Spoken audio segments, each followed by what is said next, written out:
Good morning, church. How are you doing this lovely Lord's Day morning? It's a great Lord's Day morning because it's the day that the Lord has made.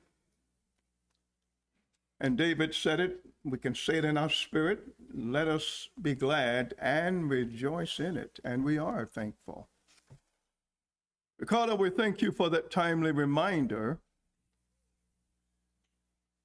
that God is so glad that we are in his house. Don't ever let the enemy, I know you want, I know you will fight it, somehow convince you that your worship doesn't really matter. Whatever matters to God matters to us. And God designed it. God ordained it. And God established it that our week would begin in worship on the Lord's Day morning, the way that it should. The way that it ought to be, the way that it must be.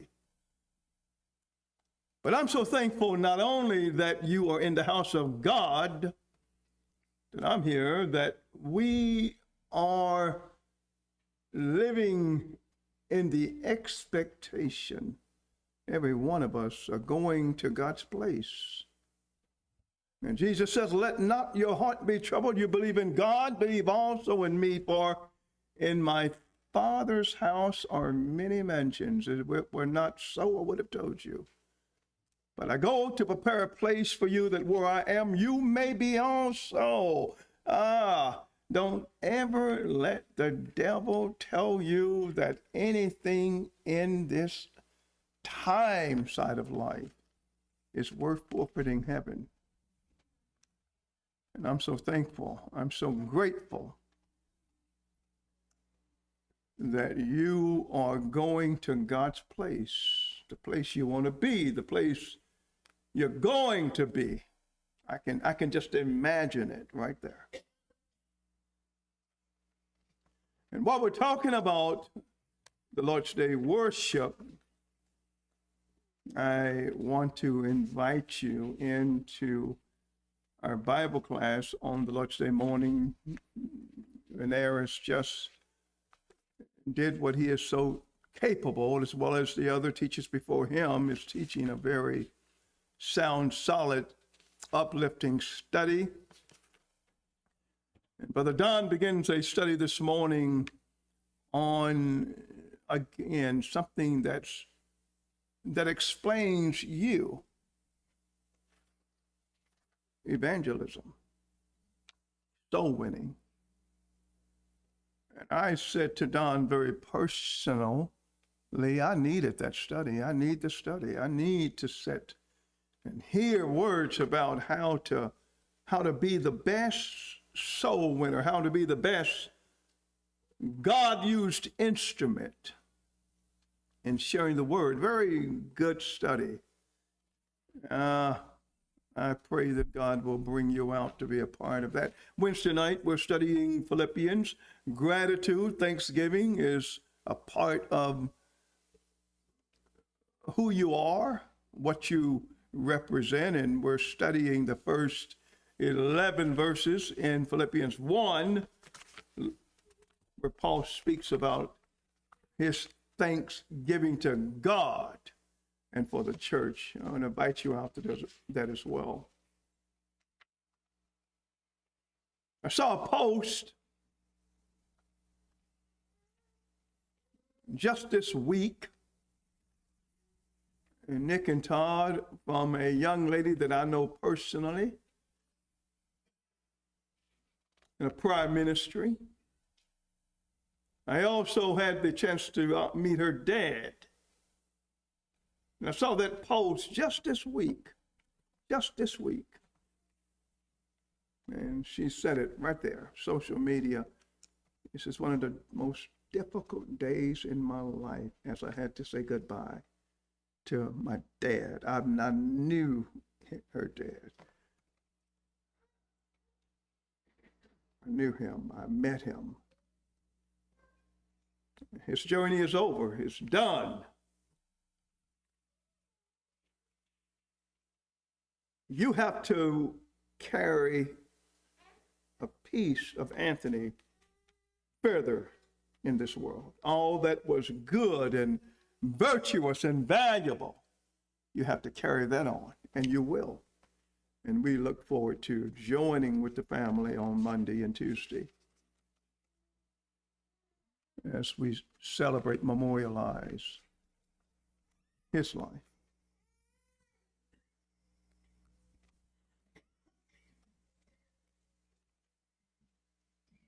Celebrating our priceless parents.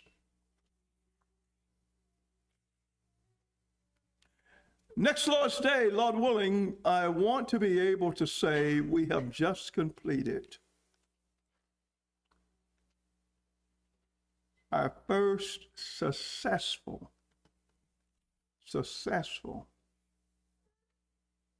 Priceless Parents Workshop. We have goals for that. I want to speak to those.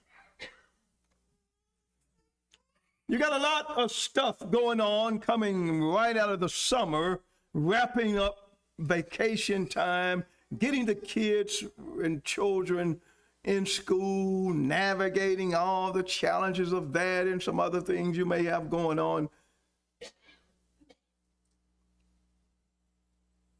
But this Saturday,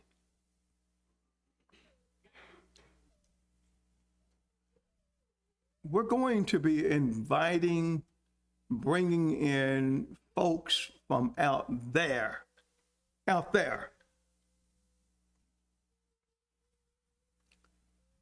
that one day,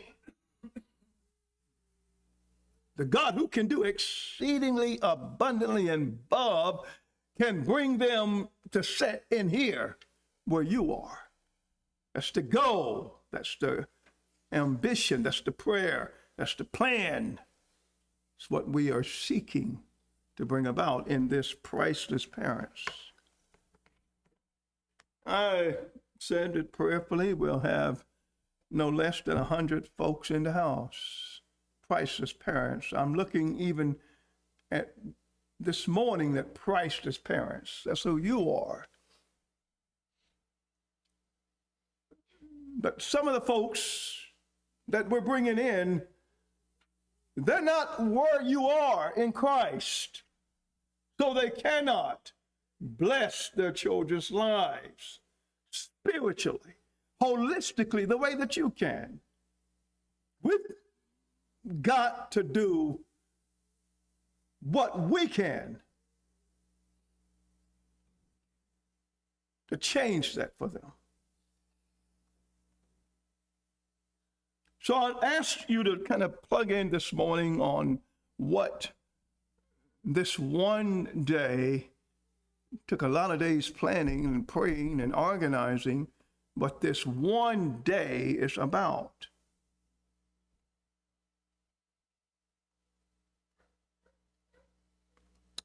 I want you to know, brother, right there, you're a priceless parent. We're praying for you, what you're going through. And the God of your salvation will not leave you or abandon you, because he understands how priceless you are. I'm speaking to others of you, just how invaluable you are to the family of God. When we invite people in the house, we want you to come here to greet them and be a part of it. I know that you will, because God is calling our church to these ministries that we're trying to birth in this church. Our Priceless Parents is an annual workshop. Sat down with the shepherds this past Wednesday and heard their final vision on our life groups. Walked away saying, okay, that sounds good to me.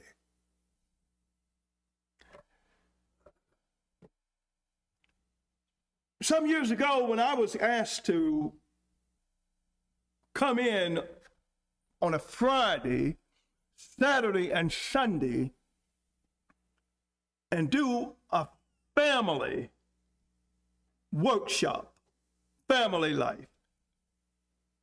This is what we spoke about in that workshop, Friday, Saturday, and Sunday. This is what we dealt with.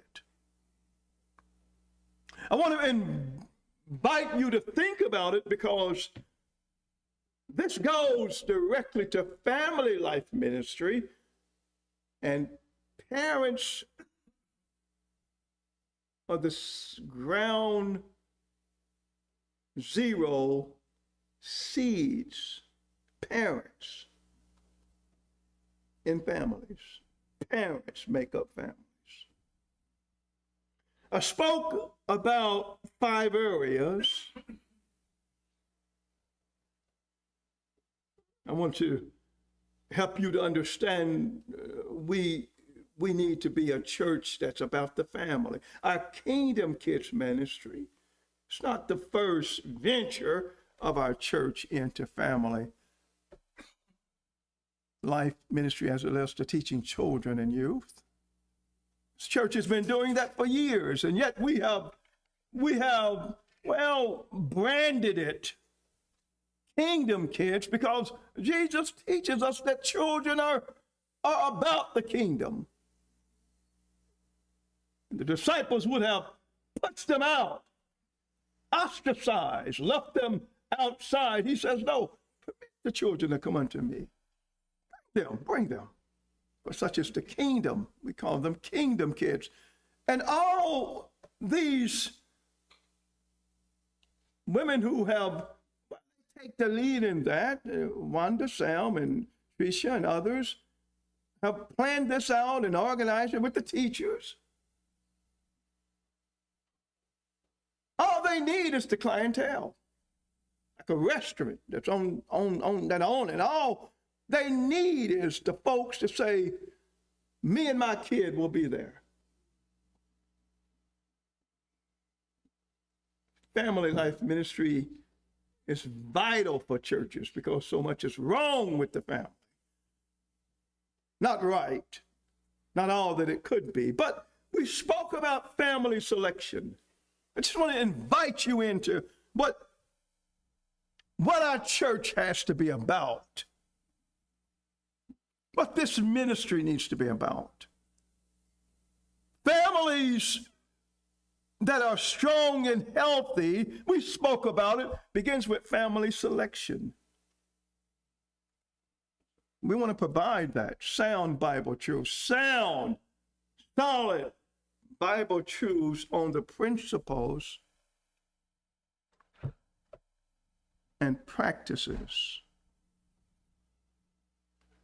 I think we got that principle wrong. And practices of dating, progressing to marital covenant. I spoke to some of those people to say that you've got to get it right at the selection point.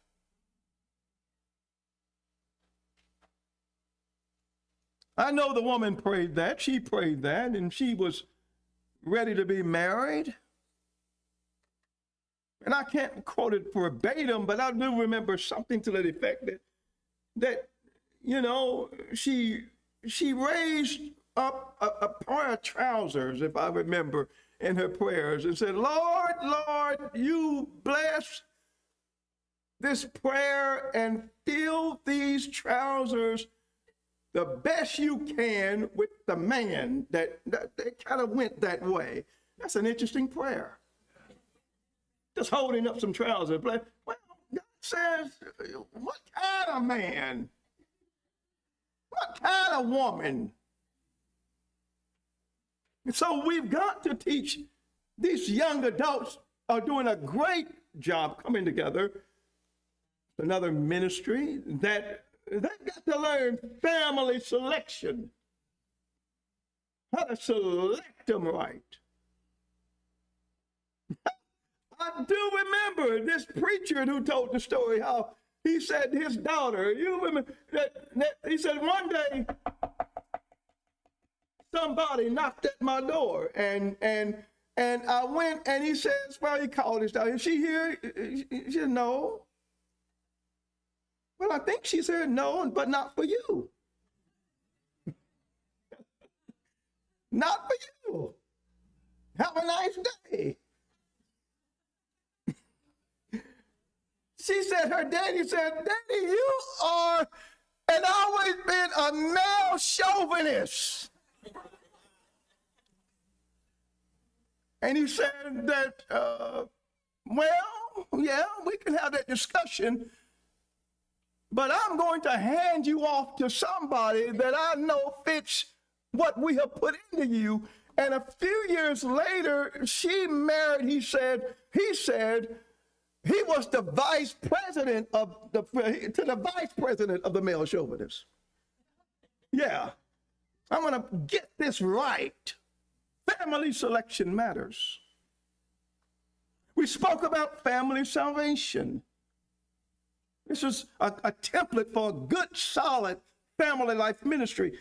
Preaching and teaching, listen to this, that targets each member hearing, believing, and obeying the gospel. One of the things you see in the scripture is just household language. It's in the book. The household of Lydia, the household of Cornelius. It's vital that churches continue to seek the salvation of entire households. That's bottom line basic.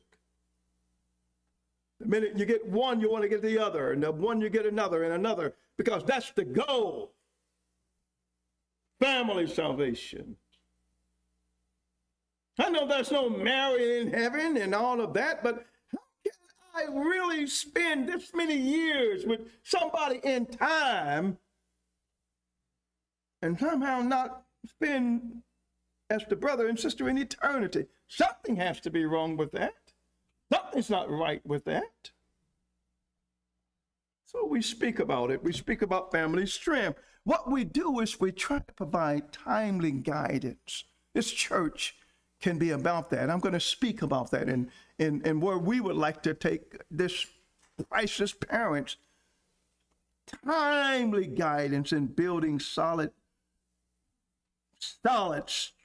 structures of family relationships, rules and rules and responsibilities.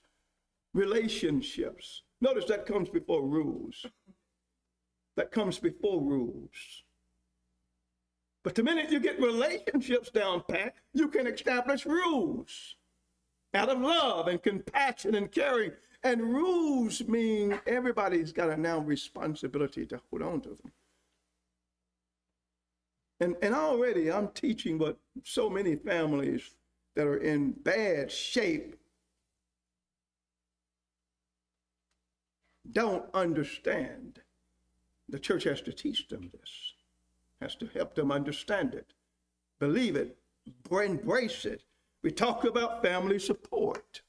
Even strong families need support. Don't doubt that. Skyscrapers way up there in the sky need support. Weak families certainly need support, whatever that means.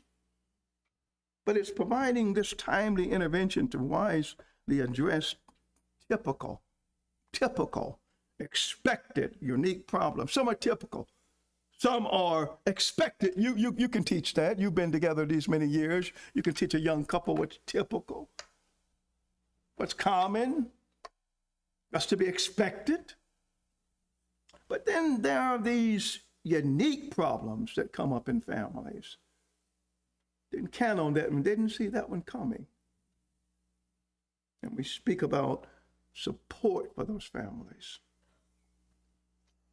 The church has done a good job over the years, I believe, supporting families. It's been in that venue and that space.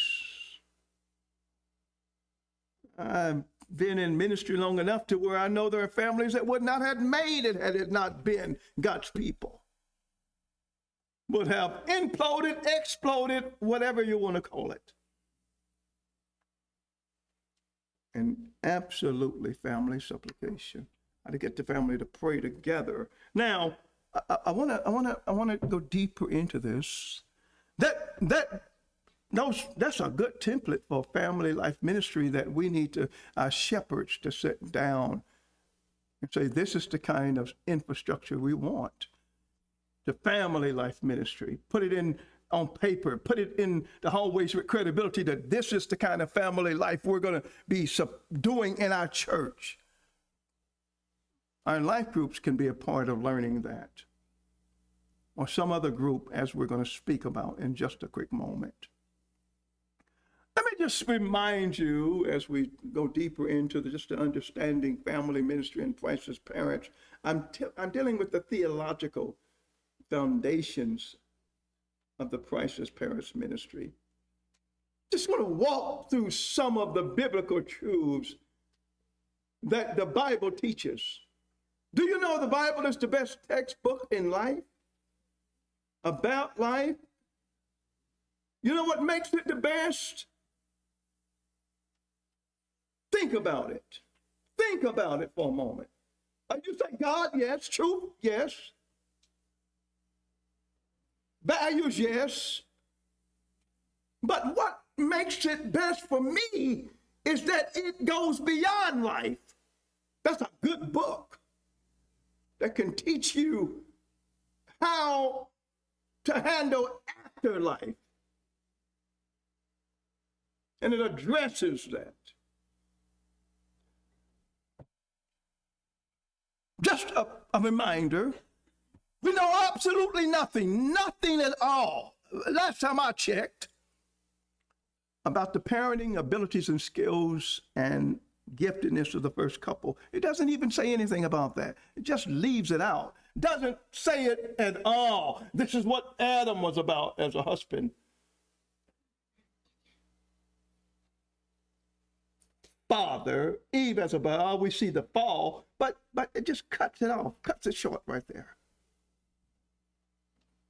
No narrative about what kind of dad was he, what kind of mother was Eve. There's nothing about it. But we do know this, and we can study this, that they were the first to face the fall out of sin. And even in that brief moment, we can teach families the high price of sin, the loss of innocence, the loss of togetherness, the move into separation. They hid themselves, cut off from God, cut off, as it were, from one another. The blame game, the unaccountability, all the stuff that families deal with when things go south. That's right there in the book. And families need to be taught that. It's a man right now, I don't know his name, a woman throwing his head up. I don't know what in the world is going on with this family. We know what's going on with it. It's the Adam and Eve issue. It's the fall. We can help them understand that, get a handle on that. But then Noah is set forth as the first husband and father. This is what makes history so remarkable, to face the, listen, men, your number one priority. That's what Noah represents. Among any things, family, salvation, and survival. That's what you represent. That's what you're going to be. That's what you're doing. That's what you have been doing for years. You're committed to that. You're bought into that. That if I don't do anything else, I'm going to get this family in God's place and keep it there. That's Noah. And his story needs to be told. His journey needs to be understood. Not always received and respected in his genre of time. But he stayed with family salvation. He said, we're going to survive as a family. We're going to make it out of this flood, this cascade of divine judgment.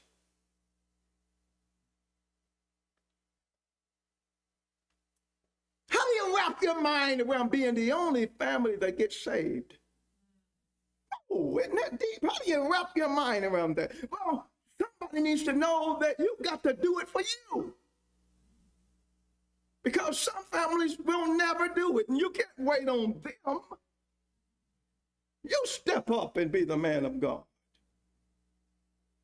Abraham, what makes his story so fabulous in the context of family ministry? Well, he's the first husband, I think about this now, and father to model God's ideal for covenant beliefs and covenant blessings. Abraham starts that off. Covenant belief, covenant blessing. He represents.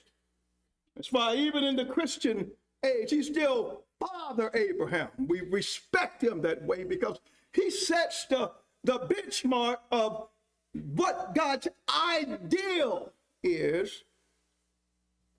Father,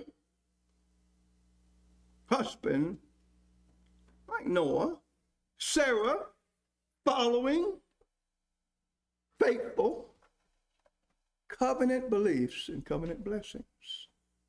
Do you know that most of the millions, if not billions of people alive don't live according to covenant beliefs and blessings? And you talk about what's wrong with the planet Earth, that's it right there. That's what you see on the nightly news, on social media, in your neighborhoods, because that third one, that most families know, but there's something else here. Isaac and Jacob, we're teaching this. It's the annals of history. What do they represent? Well, these are, now this is what's interesting. Study their studies. Jacob a little bit more than Isaac, but they are the first models to exemplify the all-important issues of family selection, go back to that, and strength, facing the realities, two things, internal dysfunctions and external threats, came against the family. They represent that. I think Isaac has his story. Jacob is highlighted more in the Genesis narrative. But Isaac gave, rise to Esau and Jacob. That's something to be learned about his story. The stuff that's going on in his family. He's having to learn how to navigate that and be the man of God that he needs to be. And Jacob, of course, all these chapters on their life,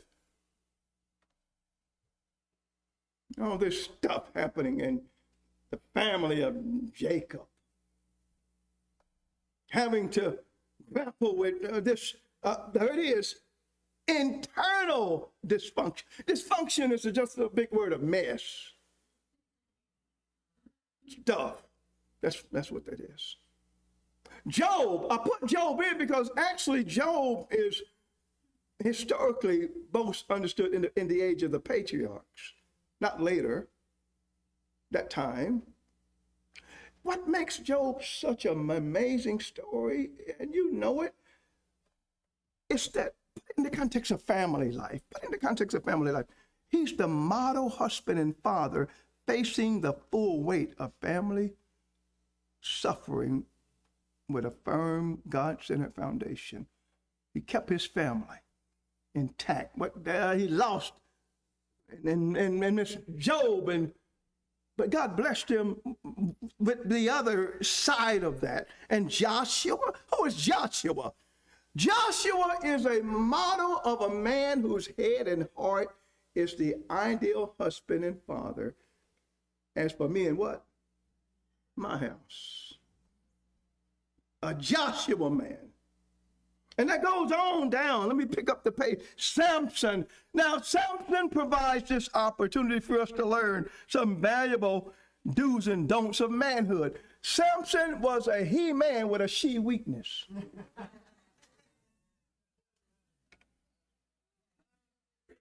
I think that's a good way to put it. That's Samson. All of this stuff, and yet man is weak as water at times. But he's introduced in the scriptures that way. There's no discrediting of him. He's in the Hebrew Hall of Fame for his theatrics in a good way. But he teaches us something about what manhood shouldn't look like. Doesn't have to look like. And we need to study that well. You ladies, this is the model of the head and heart of the ideal wife and mother that God has in mind. Hannah is that kind of, she is that person. She's not understood by her husband. He said, get over it. She's not understood by the priest. You drunk? Only body understands her is God. And yet she represents the ideal. Eli and Samuel, they need to be understood in the context of the family, because what they teach us, preachers, shepherds, capable, competent people, whoever we are, whoever they are, that you can have a personal faith that doesn't get transformed and transferred into the immediate family lineage. Both of their sons, these families, were just not good. That's Eli and Samuel, venerable people. So I've got to learn how to not save the world and lose my stuff right here at home. That's the template for that. Abigail, back to that woman of God. I love Abigail because she provides insight into a woman of spiritual integrity and discernment in a less than ideal marriage.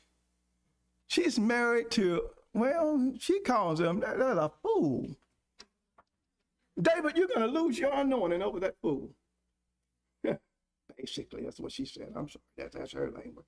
You know, he's a fool. He's a fool. And Angie, I don't know why she just didn't. She gets word that David is coming down, and she, all this misery, and she could have just sat back and said, well, the Lord works in mysterious ways. Man, I want out of here anybody. I want it bad. I'm tired. She had integrity. She had a stuff about her. What she told David is what she is. I'm going to hold on to my stuff. And ladies, you got to hold on to your stuff. Now, here it is. How do we tie this into the Priceless Parents Workshop?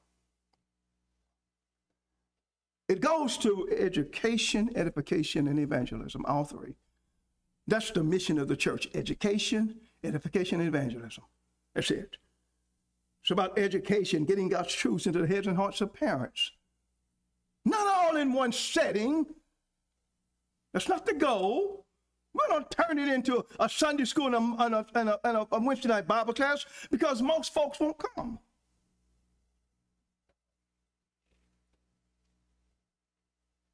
Not church. We'll have that in there, but we're going to do it over the long haul. Provide the education, trusting that God is going to help us connect with some of these, hold on to some of these, so that we can get into the heads and hearts the truths that you know. Inspiration. We want to inspire. First annual, third annual, fourth annual. That's the goal. Providing a positive, affirming, uplifting environment for parents to learn truths and resources. That's what we're going to be. Truths and resources. Motivation. This is what this is about. Motivating, encouraging parents to get things right and keep things right. And then finally, intervention. Explore the possibilities of timely support. We'll have that on the tables, Dropbox, on how we can intervene, help, maybe even establish a support group for families. a Priceless Parent Support Group. Now, let me wrap up with this here. These R's are not just linguistics. Not at all. This is exactly what we've got to achieve. You've heard me say in this pulpit, you go out there and you'll find out the biggest turnoff of the world with the church is not its doctrines. They don't even know the doctrine. You know what it is? Number one, relevance. That's not your generation. The church was deemed as relevant. It's not your generation back in the 50s, 60s relevant. But no, not today. You can study even secular posters and they'll tell you more and more people are opting out of organized religion. And the young people at alarming rates because they just don't see the relevance. So the church sits in its bubble of religiosity and says that, well, how do you say it? Well, just let them go to Hades. Is that the best we can come up with? Walk in wisdom toward those on the outside. What does that mean? I think some of that has to be relevance. Demonstrate that you're relevant. Walk in the halls right down there where your dad was just the other day are people in the final exit of life. Lonely, alone by themselves. And so next year, we got a ministry that we want to target those areas, that venues. I'll be sharing it with the elders. That's relevance. That's a sense of connectivity that God would have us not to miss. Respect. Something the church thinks it must have in spite of. But the last time I checked, respect is earned, not demanded. Having favor with all the people, how do you get that? Because they were doing things that garnered respect. We got to do some things like you've been doing in that kitchen for many years, that pantry and that kitchen. Just respect, just letting folks know this is what we are about.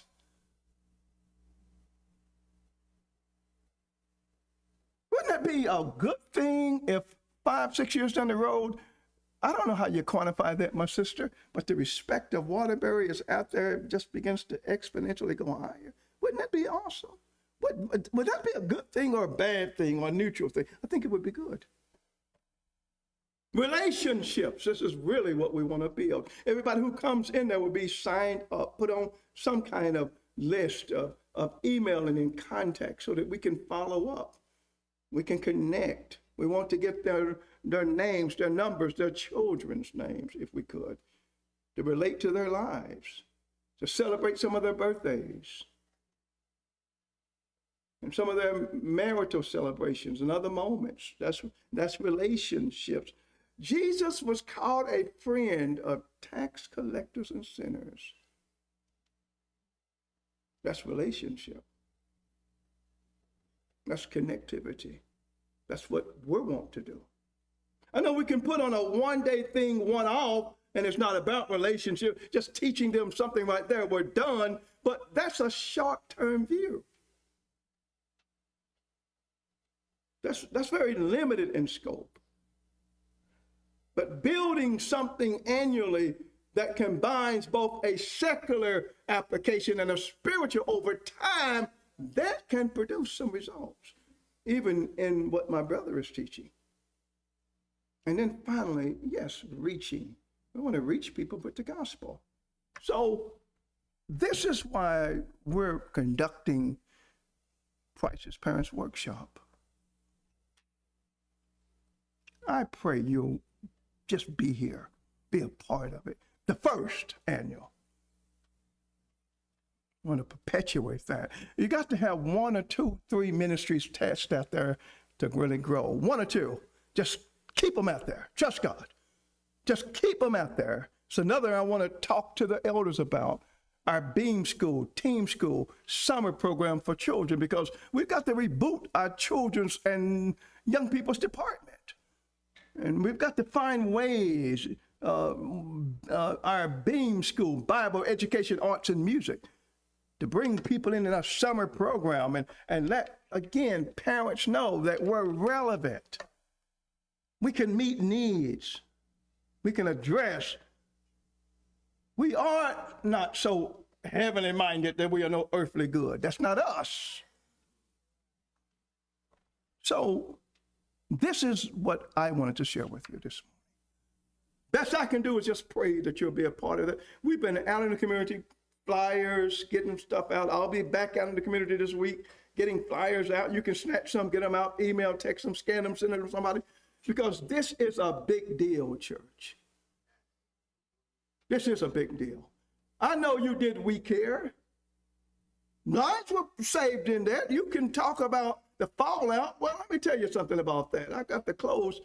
But Jesus told you, even in the parable of the soils, that the retention rate sometimes is problematic. Only one was retained, but the sower did his work, her work. Best we can do is just do our work. That's all we can do. All I can do is teach the gospel. Then it's whether I want to roll with God and stick with God. But you've done your part. Let's show up and be a part of this church. The devil would put all kinds of things in your ear, negativity. That's why I can say, Waterbury, can I just say, please.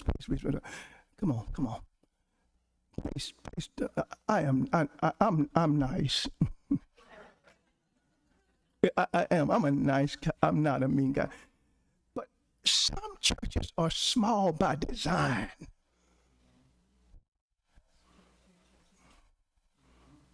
They are designed to be small. Their vision is so limited. They just say, us four, no more. I don't see that in Scripture.